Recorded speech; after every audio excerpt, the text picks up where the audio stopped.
Hello friends, welcome to our channel. तो friends, आज की इस वीडियो में हम बात करेंगे हमारी एनटीए यूजीसी नेट पेपर 1 जून और जुलाई 2023 से रिलेटेड जो मॉक टेस्ट सीरीज है उसके मॉक टेस्ट 39 के बारे में। जहाँ पर फ्रेंड्स आज की इस वीडियो में हम कुछ एमसीक्यूज को डिस्कस करने वाले हैं और साथ ही साथ फ्रेंड्स अगर आप किसी भी गवर्नमेंट एग्जाम की तैयारी कर रहे हैं या फिर किसी भी टीचिंग एग्जाम्स की, तो उन सभी स्टूडेंट्स के लिए वीडियो काफ़ी हेल्पफुल रहने वाली है। तो हम फ्रेंड्स डायरेक्ट अपने फर्स्ट क्वेश्चन पर चलते हैं, जहां पर आज का हमारा पहला क्वेश्चन है, which commission mentioned that if we exclude spiritual training in our institution we would be untrue to our whole historical development. यानी कि किस आयोग ने उल्लेख किया है कि यदि हम अपनी संस्था में आध्यात्मिक प्रशिक्षण को बाहर कर देते हैं तो हम अपने संपूर्ण ऐतिहासिक विकास के प्रति असत्य होंगे। फ्रेंड्स ये मेंशन किया गया है किसके द्वारा? इनमें से ऑप्शन है राधाकृष्णन कमीशन द्वारा। देन इसके बाद फ्रेंड्स हमारा नेक्स्ट क्वेश्चन है, which of the following pairs of air pollutant causes acid rain. यानी कि फ्रेंड्स निम्नलिखित में से कौन सा वायु प्रदूषक युग्म अम्ल वर्षा का कारण बनता है? इनमें से वो एयर पॉल्यूटेंट का पेयर्स है ऑप्शन सी, सल्फर डाइऑक्साइड और ऑक्साइड्स ऑफ नाइट्रोजन, जो कारण बनते हैं किसका? एसिड रेन का, यानी कि अम्ल वर्षा का। जहाँ पर फ्रेंड्स एसिड रेन जब जो है एटमॉस्फेरिक पॉल्यूटेंट्स यानी कि वायुमंडलीय प्रदूषक जैसे कि ऑक्साइड्स ऑफ नाइट्रोजन या फिर सल्फर, ये रिएक्ट करते हैं रेन वाटर के साथ और नीचे आते हैं रेन के साथ, तो ये रिजल्ट क्या है? एसिड रेन यानी कि अम्ल वर्षा। एसिड रेन जो है वो वेरी हार्मफुल है, बहुत ही नुकसानदेह है किसके लिए? एग्रीकल्चर, प्लांट्स और एनिमल्स के लिए। और इसकी वजह से जो है रेस्पिरेटरी इश्यूज यानी कि जो सांस से जुड़े इश्यूज हैं वो होते हैं किन में? एनिमल्स में और ह्यूमंस में। और साथ ही साथ एसिड रेन जो है वो डैमेज करता है किससे? बिल्डिंग्स को और मॉन्यूमेंट्स को जो बने हैं किसके? स्टोन्स और मेटल्स के। नेक्स्ट क्वेश्चन है friends, who established the central Hindu girls school eight Banaras. यानी कि फ्रेंड्स बनारस में सेंट्रल हिंदू गर्ल्स स्कूल की स्थापना किसने की थी? जहाँ पर फ्रेंड्स ये आपका क्वेश्चन जो है कई गवर्नमेंट एग्जाम्स में पूछा जा चुका है और साथ ही साथ यूजीसी नेट पेपर के एग्जाम्स में भी पूछा जा चुका है। तो इनमें से किसने एस्टैब्लिश किया था central Hindu girls school Banaras में? वो थी option B, Annie Besant. Central Hindu girls school को एस्टैब्लिश किया गया था 1904 में डॉक्टर एनी बेसेंट द्वारा और शुरू में जो है इस स्कूल को कहा जाता था कन्या विद्यालय। इसके बाद ये स्कूल जो है करंटली किसका पार्ट है? बनारस हिंदू यूनिवर्सिटी का और गवर्नड बाय किसके द्वारा शासित किया जाता है? यूनिवर्सिटी एडमिनिस्ट्रेशन द्वारा। नेक्स्ट क्वेश्चन है, modern universities were established in India in 1857 at dash. तो मॉडर्न यूनिवर्सिटीज को एस्टैब्लिश किया गया था भारत में 1857 में और कहाँ पर? इनमें से ऑप्शन है कैलकाटा, मद्रास और बॉम्बे में। देन इसके बाद फ्रेंड्स हमारा नेक्स्ट क्वेश्चन है जहाँ पर आपको मार्क करना है करेक्ट स्टेटमेंट या फिर स्टेटमेंट्स। नंबर 1 स्टेटमेंट के अकॉर्डिंग क्या है? To address the problem of low enrolment in higher education in India IGNOU was set up in 1975। यानी कि भारत में उच्च शिक्षा में कम नामांकन की समस्या को दूर करने के लिए 1975 में इग्नू की स्थापना की गई थी। और सेकंड स्टेटमेंट के अकॉर्डिंग क्या है? Asbestos fibre air pollutant is known to be a human carcinogen. यानी कि एस्बेस्टस फाइबर वायु प्रदूषक को मानव कार्सिनोजन के रूप में भी जाना जाता है। फ्रेंड्स कोड आप अपनी स्क्रीन पर देख सकते हैं। इस क्वेश्चन के लिए फ्रेंड्स करेक्ट कोड है कोड बी। कोड बी के अकॉर्डिंग क्या है कि ओनली सेकंड, तो सिर्फ सेकंड स्टेटमेंट करेक्ट है। और सेकंड स्टेटमेंट के अकॉर्डिंग क्या था कि एस्बेस्टोस फाइबर एयर पॉल्यूटेंट, इसको हम ह्यूमन कार्सिनोजन के नाम से भी जानते हैं।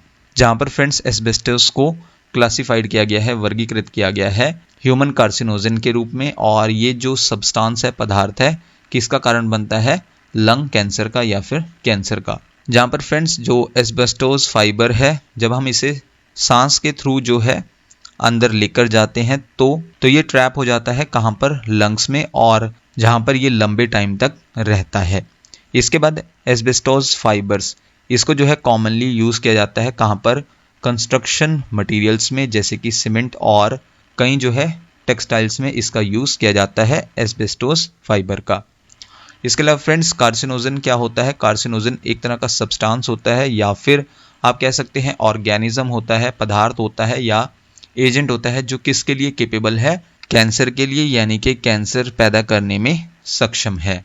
कौन? कार्सिनोजन। देन इसके बाद फ्रेंड्स हमारे पास हमारी एक और स्टेटमेंट थी जो कि हमारी इनकरेक्ट स्टेटमेंट थी, स्टेटमेंट फर्स्ट। और इसके अकॉर्डिंग क्या था कि एड्रेस करने के लिए प्रॉब्लम किसकी, लो इनरोलमेंट की, कहाँ पर, हायर एजुकेशन में इंडिया में। तो इग्नू को सेटअप किया गया था 1975 में, जहाँ पर फ्रेंड्स ये स्टेटमेंट इनकरेक्ट है। और क्यों इनकरेक्ट है, क्योंकि इग्नू को इस्टेब्लिश कब किया गया था, 1985 में। इस क्वेश्चन में हम इग्नू यानी कि Indira Gandhi national open university के बारे में बात कर लेते हैं थोड़ा। Indira Gandhi national open university, इसको इग्नू के नाम से भी जाना जाता है, और ये एक सेंट्रल यूनिवर्सिटी है जो कहाँ पर लोकेटेड है, न्यू दिल्ली में। और इसका नाम पड़ा है जो हमारी फॉर्मर प्राइम मिनिस्टर रही हैं, prime minister of India Indira Gandhi, उनके नाम पर इस यूनिवर्सिटी का नाम पड़ा है। और इसको इस्टेब्लिश किया गया था 1985 में, जहां पर पार्लियामेंट ने पास किया था Indira Gandhi national open university act, कब, 1985 में, जिसको हम इग्नू एक्ट 1985 के नाम से भी जानते हैं। इसको पास करने के बाद जो है इस्टेब्लिश किया गया था इग्नू को। देन इसके बाद इग्नू जो है इसको रन किया जाता है सेंट्रल गवर्नमेंट ऑफ इंडिया द्वारा, और जहां पर total active enrolment 4 million students से ज़्यादा है, और ये जो है लार्जेस्ट यूनिवर्सिटी है वर्ल्ड में। नेक्स्ट पॉइंट है, इग्नू की स्थापना की गई थी सर्व करने के लिए इंडियन पॉपुलेशन को डिस्टेंस और ओपन एजुकेशन में, और प्रोवाइड करना था quality higher education opportunities society के सभी सेगमेंट्स को। और नेक्स्ट पॉइंट में इग्नू का एम क्या था, उद्देश्य क्या था, कि इनकरेज करना है, कोऑर्डिनेट करना है, और साथ ही साथ सेट करना है स्टैंडर्ड्स को, किसके लिए, डिस्टेंस और ओपन एजुकेशन के लिए इंडिया में। नेक्स्ट पॉइंट है, इग्नू होस्ट करता है सेक्रेटरीट्स किनके, साक consortium on open and distance learning, in short SACODIL, और global mega universities network, in short GMUNET। इनके सेक्रेटरीट्स को होस्ट करता है इग्नू। और साथ ही साथ शुरू में जो है इग्नू को सपोर्ट किया गया था यूनेस्को द्वारा। नेक्स्ट पॉइंट में इसके चांसलर कौन है, इग्नू के प्रेसिडेंट ऑफ इंडिया यानी कि भारत के राष्ट्रपति। और मोटो क्या है इस यूनिवर्सिटी का, द पीपल्स यूनिवर्सिटी। और टाइप क्या है, ये एक पब्लिक सेंट्रल यूनिवर्सिटी है। और साथ ही साथ इग्नू को मान्यता प्राप्त है किससे, national assessment and accreditation council, in short NAAC से। हाईएस्ट ग्रेड इसको प्राप्त है कौन सा, A++। देन इसके बाद फ्रेंड्स हम अपने नेक्स्ट क्वेश्चन पर चलते हैं। Nalanda was established in dash, Nalanda को कब एस्टैब्लिश किया गया था, इनमें से ऑप्शन सी 5th सेंचुरी में। नेक्स्ट क्वेश्चन है, university of the ancient period which has been declared by UNESCO as a heritage site is dash. Number 1 है मिथिला, सेकंड है वल्लभी, थर्ड है पुष्पगिरी, फोर्थ है तक्षशिला, और 5th पर है नालंदा। फ्रेंड्स कोड आप अपने स्क्रीन पर देख सकते हैं। इनमें से करेक्ट कोड है कोड सी। कोड सी के अकॉर्डिंग क्या है, number 4th and 5th। Number 4th पर है तक्षशिला और नंबर 5th पर है नालंदा। ये दोनों यूनिवर्सिटीज एंशिएंट पीरियड की, इन दोनों को डिक्लेयर किया गया है यूनेस्को की हेरिटेज साइट। कौन कौन सी, तक्षशिला और नालंदा को। नेक्स्ट क्वेश्चन है, who is the chairperson of the executive council in a government university.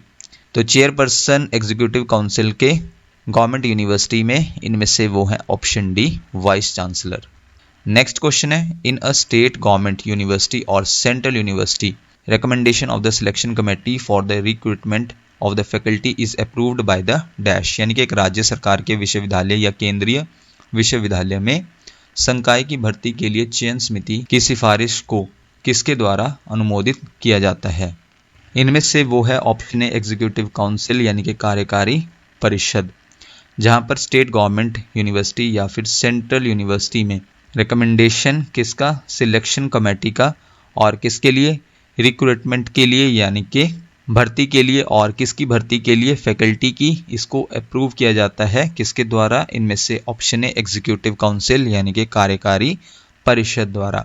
Next question है, a public institution institute of eminence status can have freedom to recruit faculty from outside India up to a maximum of dash, यानी कि एक सार्वजनिक संस्थान, प्रतिष्ठित संस्थान को भारत के बाहर से अधिकतम कितनी संकाय की भर्ती करने की स्वतंत्रता हो सकती है।